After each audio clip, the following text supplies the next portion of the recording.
Tory MP Crispin Blunt has identified himself as the unnamed MP arrested on allegations of rape and drug offences.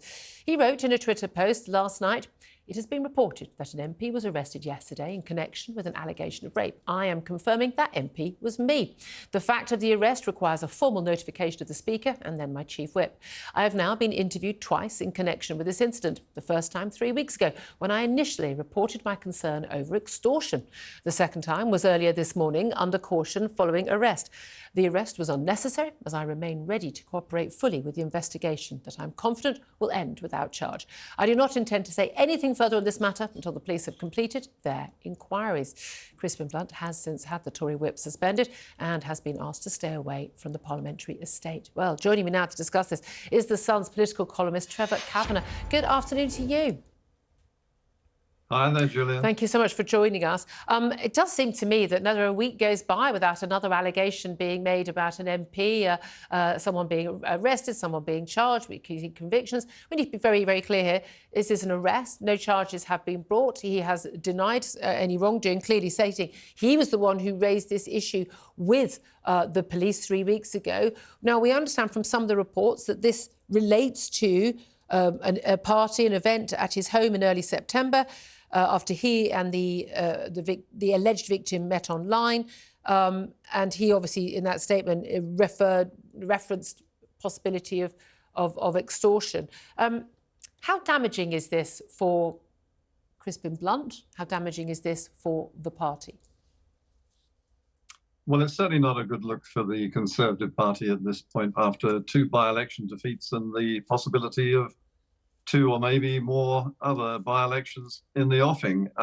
As you say, Crispin Blunt has yet to be actually charged or at least put in the dock, and he has said that he will fight it and expects to be acquitted. So we have to wait and see on that one. But the problem for the Conservative Party is it now looks as if it's being buffeted left, right and centre on almost all grounds that you could imagine, whether it's on the opinion polls, 20 points behind Keir Starmer, or on the economy with clamouring from Tory MPs for tax cuts, and now on what is really an indication of some sort of sleaze in the Tory party. So whether the public is paying much attention to these details in this very tolerant era when there's nothing wrong with being gay, it's perfectly acceptable. But of course, if there's an allegation of rape, that takes it a stage further. Yep. But I think that the overall impression is very bad news for the Tory party. Yeah, it's just the whole general sleaze time. You and I remember the days, with the sort of back to basics with John Major.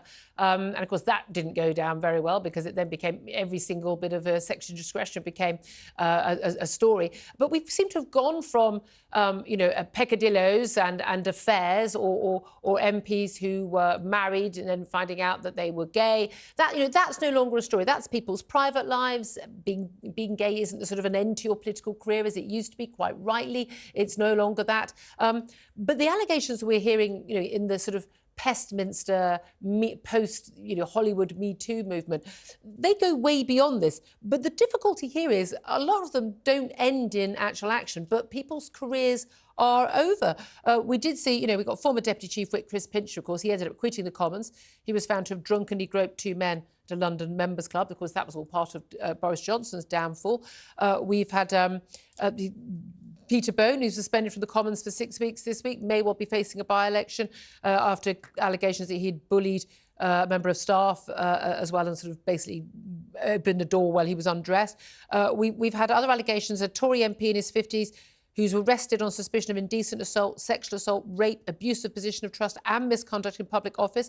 He's not been attending the parliamentary estate while the investigations are ongoing. Another Tory MP was arrested on suspicion of rape in 2020, never identified, but following an investigation, police took no further action. I mean, I've got to be honest with you, I've worked in a lot of workplaces over the years, but it does seem to me that there is something going horribly wrong in Westminster. Well, I think it's the era of the grievance culture when it's very easy to point the finger. These sort of peccadillos, as you might call them, are not confined to the Conservative Party. Well, no, I'm saying they were the stories used to be peccadillos. Now they're about allegations of serious criminal offences. Of course. No, I take the point. But the sort of conduct we're talking about is not limited to the Conservative Party, as we will all know, and as you will know, having worked in the House of Commons. This sort of bad behaviour, what to a greater or lesser degree, is rife across the whole of the parliamentary estate. But what it seems to me to be the case is that the finger pointing is coming particularly from those who want to embarrass the Conservative Party and this Conservative government.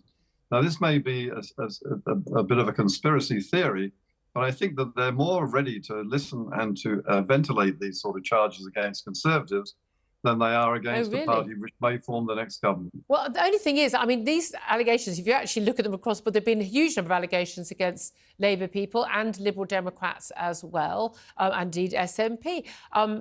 Is there a Pestminster culture? Because I have to say, when I worked in the House of Commons quite a while ago now, one of the things that I saw far more than women being pestered or sexually harassed was actually young women throwing themselves, at middle-aged MPs. A lot of drunken behaviour in bars, a lot of drunken behaviour at party conferences. There was a phrase people used to say, PCDC, party conferences don't count, which I always found rather shocking, being a little bit of a prude on these things. And I just sort of, I just think that there's a lot of alcohol and sex going on in this world, rather more than in perhaps most workplaces.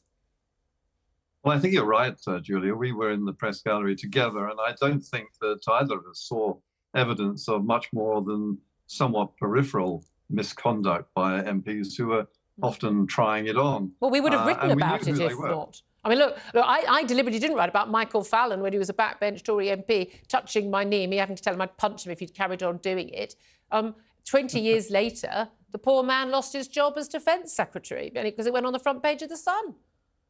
Yes, but I think that things have changed in the age of social media, which gives it a sort of turbocharge to the performance, the underlying characteristics of the adult male and female when able to express themselves in the sort of freedom of the House of Commons, which still, despite all of the allegations and revelations about misconduct, continues, if not more than continues.